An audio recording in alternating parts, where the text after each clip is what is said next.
savage destruction over the last 24 hours.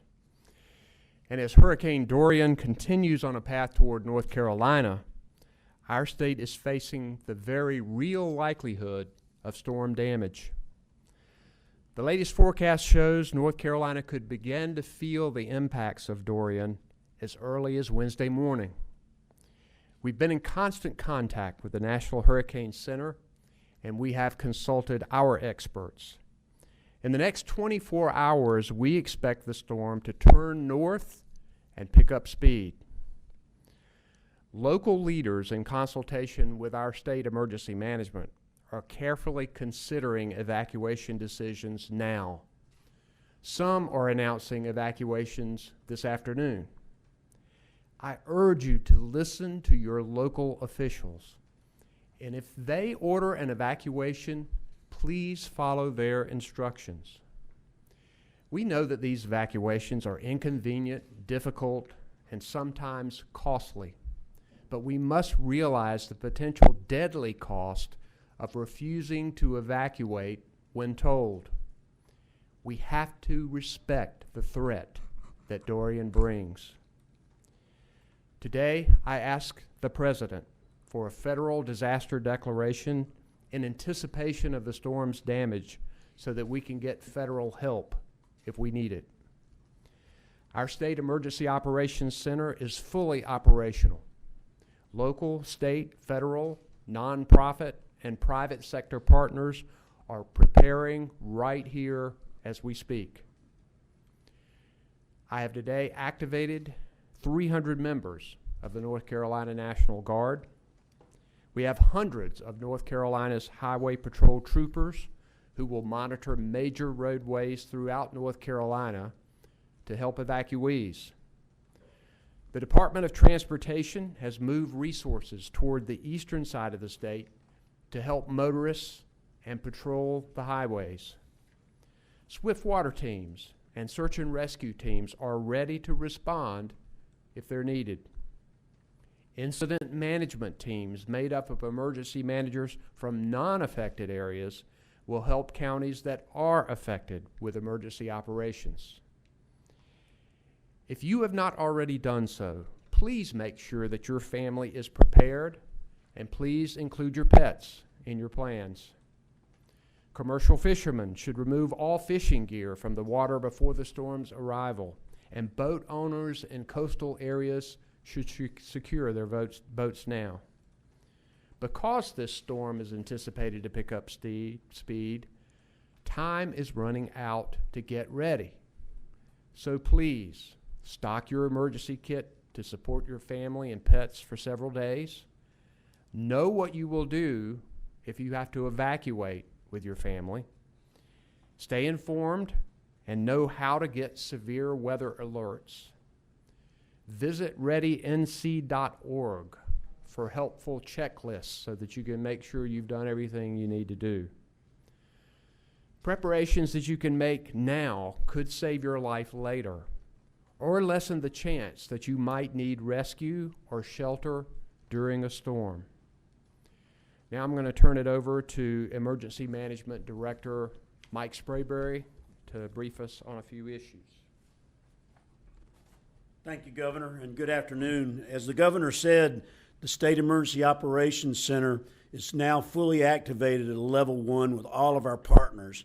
We're on a 24-hour operation right now. We're also having conference calls with the National Hurricane Center each day. Rain, storm surge, and winds will be a significant threat for Hurricane Dorian east of I-95, with the greatest hazards being along our coastline. The greatest impacts will be felt Thursday and Friday, but we can begin to feel the impacts as early as Wednesday. What that means is that we need to have all of our preparedness actions completed by Wednesday. That's for everybody. Also, as the Governor stated, we've been working to mobilize and deploy numerous assets. We want to have all of our assets staged and in place prior to the onset of tropical storm force winds. We've activated our sheltering operation for both medical support and general population, and we're prepared to shelter pets as necessary. Disaster contracts for fuel and generators have been approved as well. Food and water push packs are being pushed out to the counties as they request it. The National Guard and search and rescue teams are moving into their final staging positions.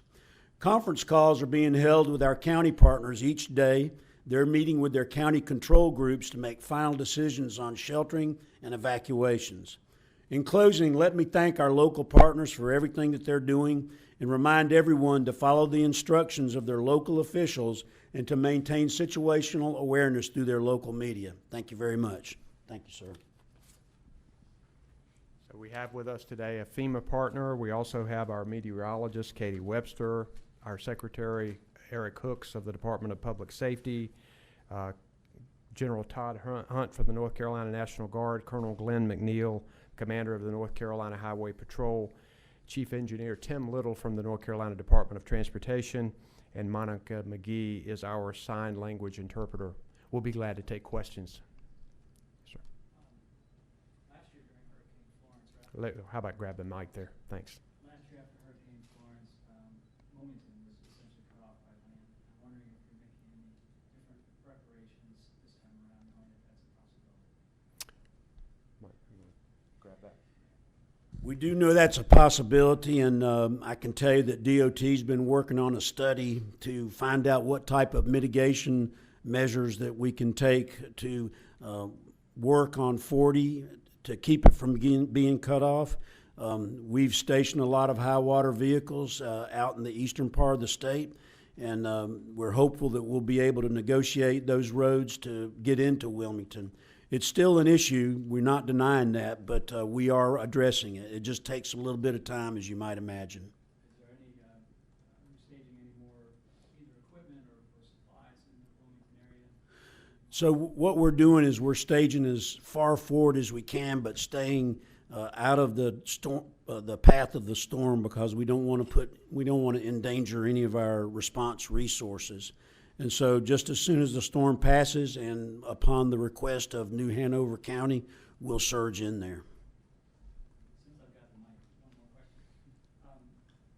What advice do you have for people who might be poorly housed as a result of Hurricane Florence, either in a trailer or tarps still on their roofs? This is one of the reasons that we're setting up shelters in local areas. We're also going to have a statewide shelter ready to set up in Durham if need be. We want people to heed evacuation orders. We don't yet know exactly the path of the storm, so we don't know how much damage that wind will bring. We always know, though, that water can be damaged, can be a real problem for our state. I'm going to also have Tim Little with the Department of Transportation to address your issue regarding I-40. We have made we're working on a proposal to mitigate the situation in I-40, but Tim has some details on that. Yes, as the governor had talked about, we have finalized some of the reporting on our efforts to mitigate I-40, which will be coming out very soon. But also, I just wanted to mention too, US 421, which was cut in two from Florence, that area has been repaired. It has a temporary bridge in place now that we think would hold if we had a similar event. But also, there's a permanent structure that's being built right beside it that should open within the next 2 weeks. In the next couple of days, we're going to try to make every effort we can to have that available in case we need to. But those bridges and the temporary bridge will span that length of the cut that was there during Florence. Governor, I'm not sure who this question's for, Melissa Dorian.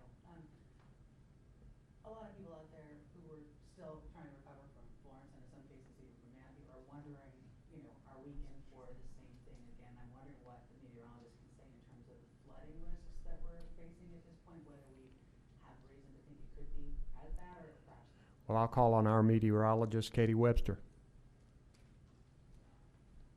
Hey, thank you for that question. So our thinking now is that while we could still see deviations in the track, whether it be eastward or westward, this is a fairly fast-moving storm. And after talking with the Hurricane Center, we have good confidence that that storm will be moving pretty quickly as it crosses our coast. So while we could still see some heavy rain, and where that axis of heavy rain sets up, will be highly dependent on the track. I don't think at this point we are anticipating the large amounts of rain that we saw in Hurricane Florence, just based on some upper level features. So right now we're expecting 5 to 10 inches with some locally higher amounts of 15 inches right along the coast, and we'll just watch and see in the coming days where that track deviates.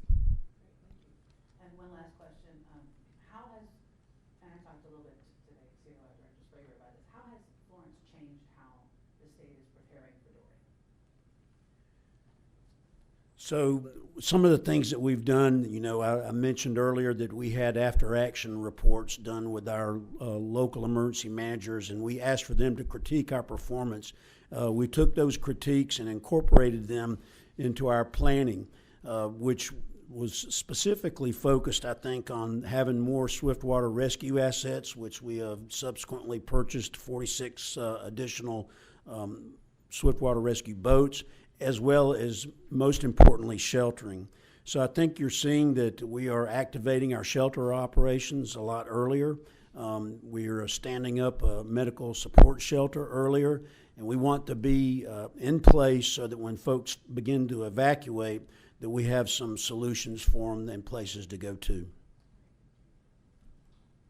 had mentioned a shelter being set up in Durham. Do you know where that shelter would be set up? There's a Sears that was shut down. It'll be set up there. Yes, at Northgate. This is one of the things that we learned from Florence, is that sometimes the local shelters can be overwhelmed when we have hundreds of thousands of people who are evacuating. And we had to figure out the logistics of setting a shelter up at the Friday Center and other places. And so we've learned that we do that early now, and to make sure that we've got a major evacuation center away from the eastern part of the state to handle it, because we know already there's some localities that are beginning mandatory evacuations now. So we know people will be heading west and heading for safer areas. Any other questions? All right, we'll probably give a briefing at some point tomorrow, and we'll let you know. Thank you very much.